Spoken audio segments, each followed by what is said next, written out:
Dağ koşullardan yalğız ayol. Yeganim aş demang yalğız ayolning. Shayton tomog'iga qo'lim soladi. Dasturxon boshida dadasin qumsab, ya o'g'li ya qizi yig'lab qoladi. Dasturxon ustida dadasin qumsab, ya o'g'li ya qizi yig'lab qoladi. Yurganim yo'l demang yolg'iz ayolning. Kiftiga malomat botib boradi.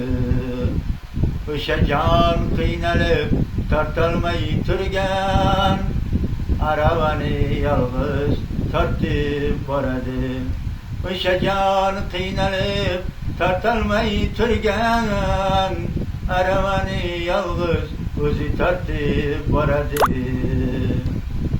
Tunlarim tinch demang yolg'iz ayolning. Yo'qotgan uyqusi izlab qoladi.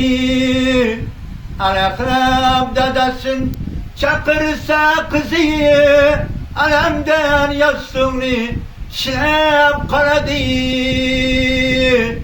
U ayolda demang, axir uning ham o'z idroki bordir, yugurib qoni. Til tekkiza ko'rmang uning sha'niga, quyoshga tenglashib bormoqda joni.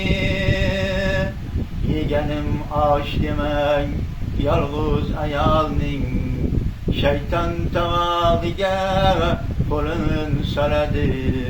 Dasturxon boshida dadasin qumsab, ya o'g'li ya qizi yig'lab qoladi, yig'lab qoladi, yig'lab qoladi.